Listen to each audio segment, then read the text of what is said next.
Welcome to the Last Line of Defense. I'm Seth Jones, your host and president of the Defense and Security Department at the Center for Strategic and International Studies. And I'm joined today, an honor to have on the show, Admiral Sandy Winnefeld, the former vice chairman of the Joint Chiefs of Staff, and very relevant for our conversation today, commanded a fighter squadron, amphibious ship, USS Cleveland, aircraft carrier, USS Enterprise, carrier strike group. Could say a lot more, Sandy, but lots of experience for what we're going to discuss today. Thanks for coming on. Seth, it's always a treat to be with you, and I look forward to our conversation. All right, so let's get to the Middle East right now. We have a buildup of forces in the region. You have served on many of those types of ships. How do you interpret the force posture in the Middle East right now, and what kinds of actions could those assets be used for? So, this has been advertised, Seth, as a major armada, but it doesn't really feel much different from what is there often anyway. We used to keep a carrier or sometimes two there all the time, which really sapped our readiness. So we've trimmed that back a little bit. Now it's probably one part of the time on a flexible presence schedule between the Middle East and Asia. But, it's why not make a virtue of necessity and make a big splash about it. On the offensive side, of course, the Abraham Lincoln Carrier Strike Group, which is comprised of the carrier, of course, and probably 3 ships that carry Tomahawk land attack cruise missiles, plus the carrier's air wing with F-35s, F-18s, electronic warfare F-18s called Growlers. And there may be some submarines in the area that also carry Tomahawk missiles. You can't rule out long-range B-2 stealth bombers, which aren't actually necessarily there, but they can be there relatively quickly. And all that's used for strike, right? If you need to take out some targets, but they have to be within range of those systems and the like. On the defensive side, we seem to be adding some missile defense assets that could bolster U.S. regional defenses as a prerequisite for action. And of course, the ships carrying those Tomahawk missiles also carry self-defense missiles. Note that none of those offensive systems, Seth, are based on land in the region because our regional partners don't seem to be very interested in any strike activity right now and will probably not let us use their bases for that, although they may let us use them for aerial refueling and the like. As far as targets go, there's a whole plethora of them out there. They're not great targets, but they probably would go after any remaining air defense systems that could threaten strike assets that we might Like send in F-300s, for example, or... Yeah, and they could go after Iranian retaliatory capability like ballistic missile brigades or unmanned aerial vehicles and cruise missile launch or storage sites, key command nodes. They could go after any remaining nuclear targets or any that seem to be under repair, known enrichment sites, research and development facilities, key elements of the weaponization chain, that sort of thing. They could go after anything that could threaten the Strait of Hormuz, which is really one of Iran's only remaining leverage points in terms of military use. And that's fast attack craft, coastal missile batteries, UAV launch sites, some naval bases, that sort of thing. And in the unlikely event that they're after regime change, which I do think is unlikely, they could go after high visibility targets just to show that the regime is powerless. But that's kind of the military laydown right now. There's a lot more to it than that, though, right? Yeah, so let me just ask a follow-up, because if you look at the types of military instruments used in the operation of Venezuela, you also, of course, saw cyber operations, which would be in addition to what you just laid out, space and counter space assets if they were necessary, special operations forces, which could also come in, and then obviously intelligence, including CIA or other organizations. Important in the Venezuela context. We know from Iran's operation last year before Midnight Hammer that Mossad was, the Israelis talked about this, Mossad was on the ground conducting strikes from drones that they were launching from Iranian territory. So anything else you want to say about other types of instruments of power in addition to those that could be used as well? Yeah, it goes without saying that space is important to pretty much anything we do around the world. And, whether it's communications, navigation, and certainly reconnaissance, that sort of thing, they'll be on the front lines along with everybody else. Cyber, of course, pretty remarkable cyber operation in Venezuela. very precise, very time limited, and the like. It was very impressive, and of course, that could be involved. I sort of doubt that we would put special operations forces on the ground. It just doesn't seem to be calling for that right now, and the risk is a bit high in that part of the world. You sort of had to have that in order to snatch Maduro out. You don't have to have that in order to make a big impact in Iran. Yeah. What about other um, military and related capabilities from allies in the region? We know last year that we were involved with the Israelis in operations. There are a number of other countries that have capabilities, including on the air defense side. So how Mhm. do you look at whether Yeah. it's Israelis, Jordanians, Gulf states, or others? Yeah, I think first of all, we'll probably talk about this in a little bit. Our regional allies there in the Gulf, Saudi Arabia and the Gulf states, are not very wild about us doing this, and they have stated as such. So they are probably not going to contribute anything on the offensive side, but of course they're going to have to be on high alert on the defensive side because Iran could retaliate for any U.S. action.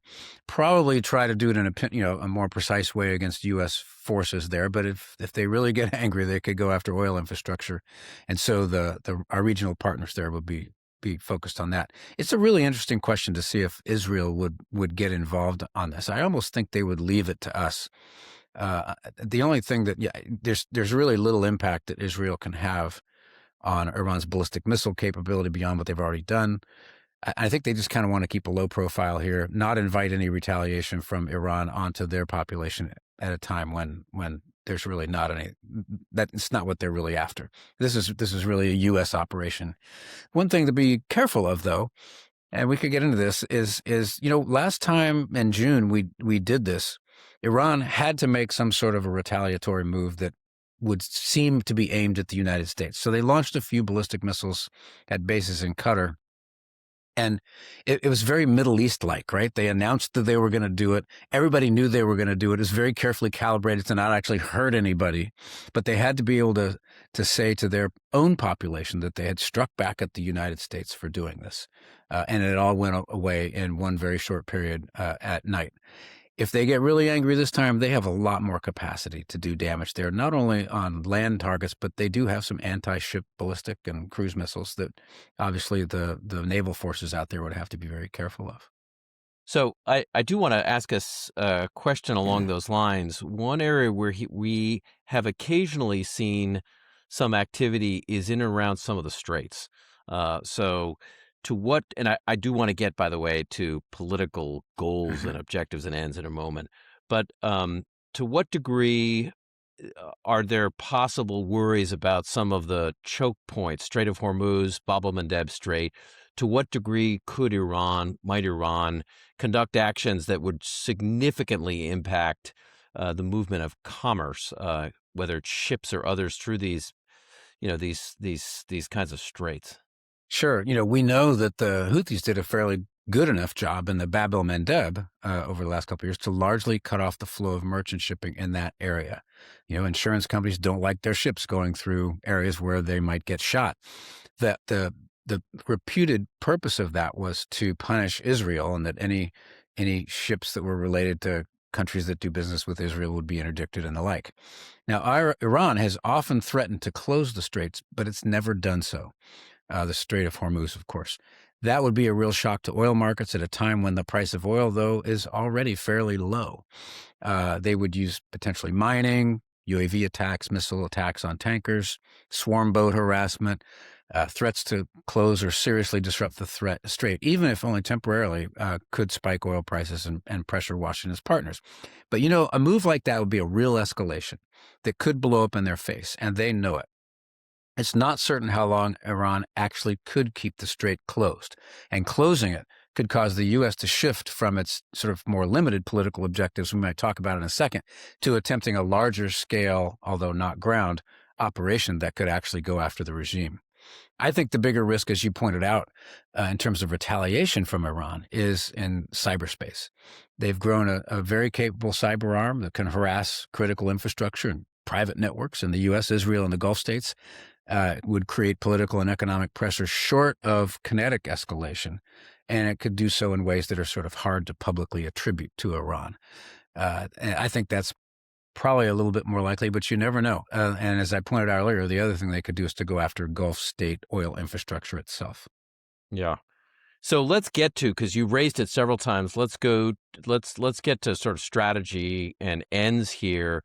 Strategy, as some have defined it, is a combination of ends, ways, and means. So what are the possible ends, objectives of U.S. policy? And as part of that, you commanded a carrier strike group. What are possible, like, what are the limitations that with what we have there you could do with the military assets in place? I will note, by the way, that we do not have a major ground buildup in the region, certainly like what we saw, say, in the 1990-91 Gulf War, where it was pretty clear we were looking at a massive ground force move into Iraq, or in the 2003 period. That is not what we have. But let's talk about Yeah. ends, and let's talk about what are the possibilities from what we have. Sure. It seems to me there are three layered objectives with a possible fourth one that I view as unlikely. The first one is to rein in Iran's nuclear program. Obviously, in June there was a kinetic effort to do that. Now the effort is to try to bring them to the table to talk about it. Another objective could be to limit their ballistic missile program. And the third one would be to get them to stop supporting their disruptive, proxies, Hezbollah, Hamas, Houthis in the region. Those are the external objectives, and we can get into each one of those. There's an internal objective, which is to demonstrate President's power as a strongman, to appeal to his base, maybe even to distract from other issues that are more difficult, such as affordability in the United States, or the Epstein files, or the civil unrest in Minneapolis, those sorts of things. Nothing like making a big, bold statement to distract from that. And it doesn't have to be a kinetic statement. It could be declaring victory in a negotiation. So those are the three objectives. The fourth one could be regime change. We know that there's been an enormous amount of disruption and dissident demonstrations in Iran over the last month that were very, very brutally cracked down on by the regime. I don't know that that's what Trump is after. First of all, I don't know that in his heart of hearts, they have ideology, but not idealism. In other words, they're not out to spread democracy around the world. We've seen this with Venezuela. I don't think they really care what form of government Iran has. And so it doesn't appear to me as though military action would be aimed at changing the regime, even if something like that could be successful. And the dissidents have been beaten down very hard, and I don't think they've got a lot of appetite right now, as they're licking their wounds, to come back just because there are a few bombs that drop on Tehran to rise up again and try to overthrow the government. So I think it's really those principles: rein in the nuclear program, limit the ballistic missile program, get them to stop supporting their disruptive proxies. Now, in terms of what military force can do, to your second part of your question, there really is a limited capacity for strike with these assets. In other words, first of all, these ships will eventually, and perhaps rather quickly for the Tomahawk missiles, run out of ammunition. And while the aircraft can use refueling, there's limits to the range at which they can strike. And there aren't a lot of great targets. I listed a few earlier. You can go after nuclear infrastructure, that sort of thing. But it's hard to make a major change in a country strictly through air power, especially limited air power. And then there's the vulnerability of U.S. forces in the region, that sort of thing. So it's hard to imagine a military kinetic activity that could really get you to those three objectives. I think this is more about signaling and a classic Trump negotiating style to show a dramatically advanced and aggressive position in order to frighten your opponent into making concessions. Tariffs, great example of this. I think it's calibrated to show capability and will while leaving space to de-escalate if Tehran yields. I wonder if you would add another potential objective, at least a signal, which is the use of probably limited force if assuming the numbers of protesters that are killed continues to go up. Would you see that possibility of using strikes and signaling to the administration to the the Iranian regime, the supreme leader, to stop the crackdown, the killing particularly of demonstrators? I think he would only do that if it was continuing on a large scale. I mean, I'm sure that there's a little bit of a trickle going on every day behind the scenes where dissidents are being snatched and maybe killed, imprisoned, what have you. I think it would have to be in response to some international outcry that Iran is once again, killing thousands of people in the streets who are protesting. My understanding is those protests have largely de-escalated. The dissidents have gone back into their apartments and are licking their wounds. So if that were to resurge, I think it's entirely possible that Trump would need to not lose on his bluff there.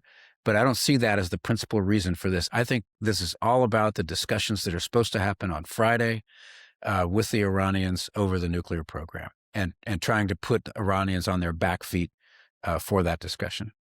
So just to be clear, on the regime change side, your general view is it sounds like the kinds of military resources we have in the region are not sufficient for regime change. I don't think so. And, I also have to, I think they're looking at this realistically. Remember back in 1979, you had Khomeini, who was in Paris, safe. He was beloved by a large portion of the Iranian population and was sort of waiting for him to be able to come into the country and kind of take over in the Iranian Revolution. There is nobody outside Iran that has that kind of charisma, that has that kind of internal support from the Iranian people, who's safe right now, who could actually step in the event of a collapse of the Iranian government. And you have to remember that the IRGC is still going to be there no matter what.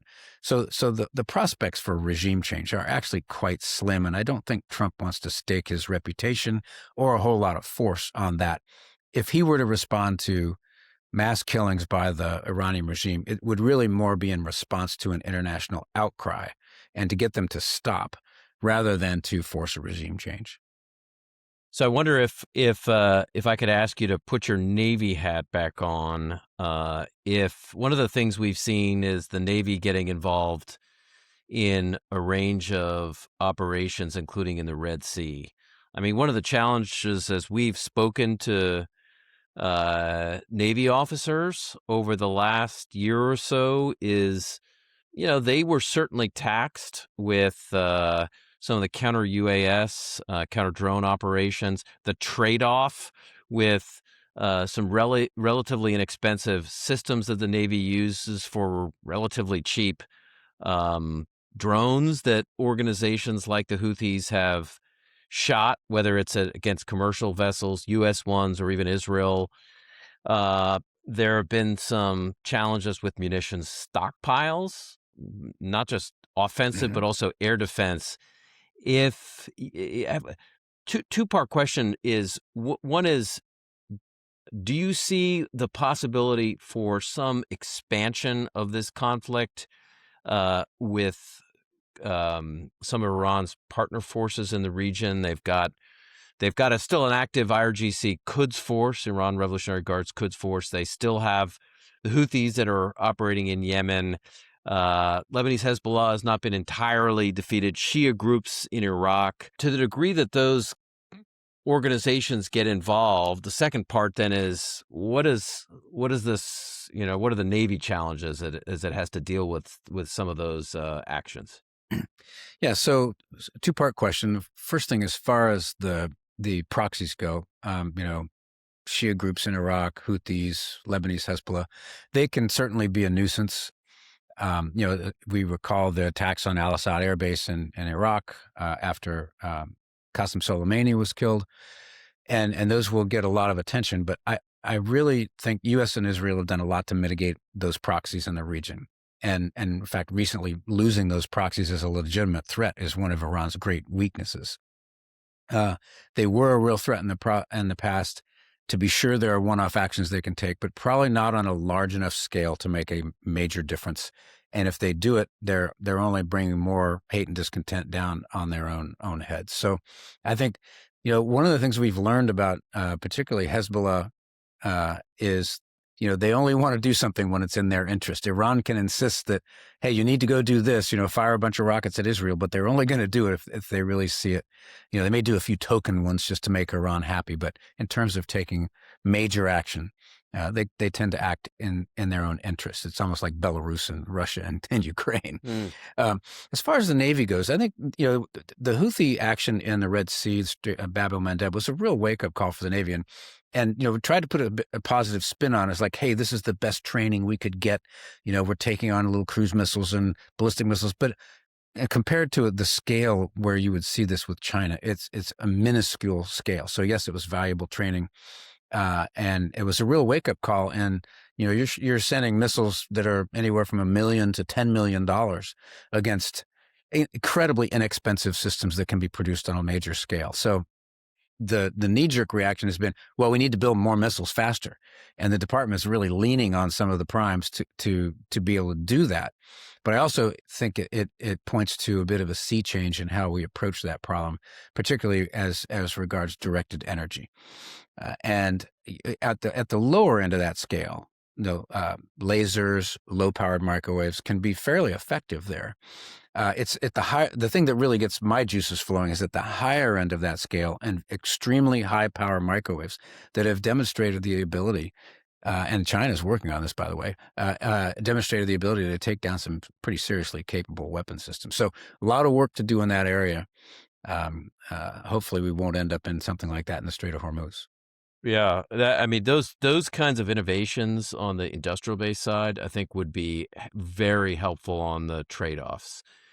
Now, one of the problems we're having, and I live this every day, being on the board of a defense contractor, is, those contractors size themselves to what the government asks them to do. They don't keep extra capacity around out of the goodness of their heart. And it's not a switch you just flip on and say, well, we want you to quadruple your production of X missile. There's a supply chain, there's people, there's infrastructure, CapEx, those sorts of things that take a while. And we've learned over the last decade or so that we've been paying more attention to force structure and not enough to those munitions. Yeah. That is something we've certainly seen in our war games, where we run out of like our anti-ship missiles after a week in the war of a potential war in the Pacific. But let me just actually ask you to keep your Navy hat on and actually shift to the Pacific for a moment.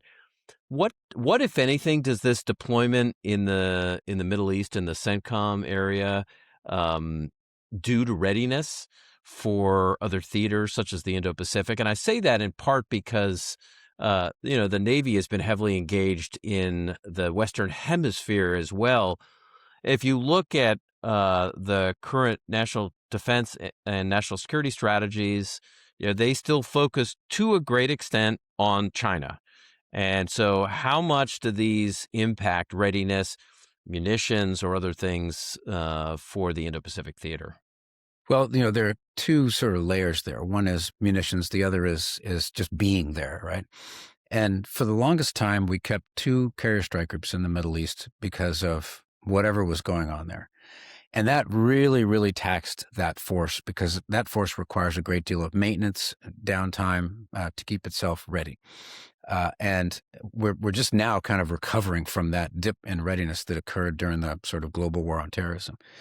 But the good thing about naval forces or naval power is its flexibility and its capacity for strategic mobility. The force that we have there off of Iran is not a massive force. It's maybe even smaller than what we currently have in the Caribbean, to be quite honest with you.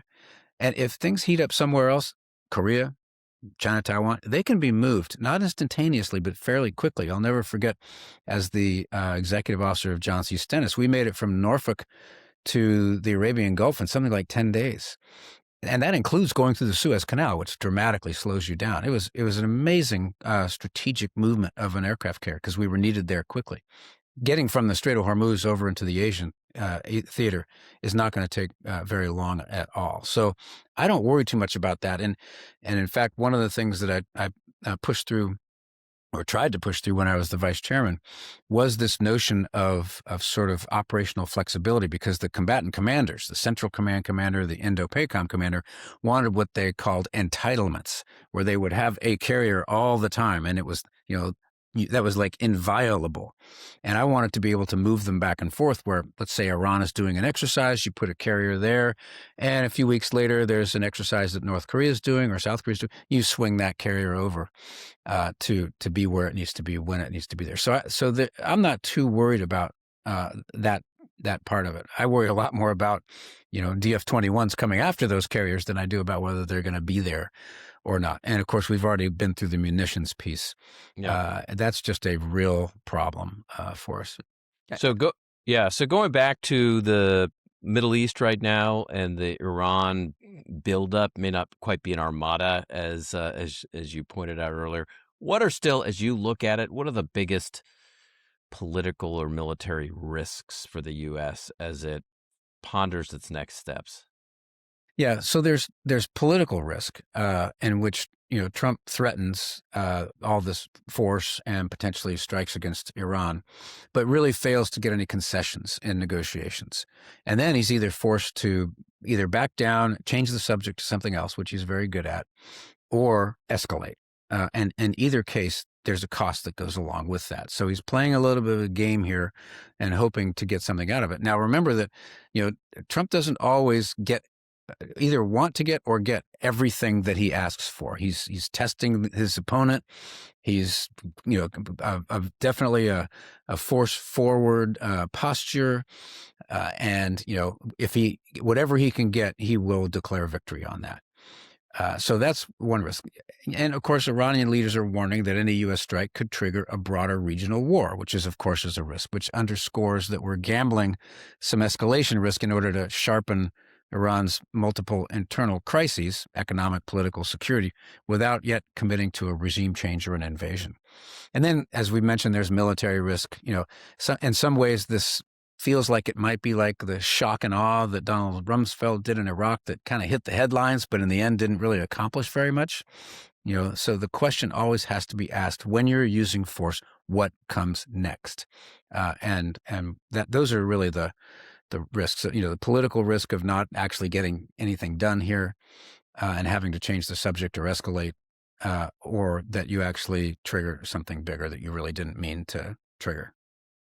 Well, Admiral Winnefeld, thank you so much for taking the time to talk to us. I didn't tell you I was going to do this, but I asked that last question with an eye towards someone who has read your book, Sailing Upwind, Leadership and Risk from Top Gun to the Situation Room. So you have thought a fair amount about risk and then laid it out in that book. So for folks that haven't read it, definitely worth going back, buying it and reading it. And speaking about risk, if I can make one shameless plug, I do a podcast with a retired female astronaut named Sandy Magnus about people who take risk. And it's called The Adrenaline Zone. And of course, because half the people in the world who take risk are women, I had to have a female counterpart. And I think it's safe to say an astronaut who's been into space 3 times probably understands risk about as well as anybody. But risk is a fascinating subject. Yeah. Well, thank you for breaking down the U.S. buildup in the Middle East. Thanks for your time in government. Really appreciate you joining us today. A pleasure, Seth, and thanks for what you do every day for CSIS. Thanks for listening to our episode today. Please subscribe wherever you listen to podcasts. For more analysis, please visit csis.org. This is The Last Line of Defense.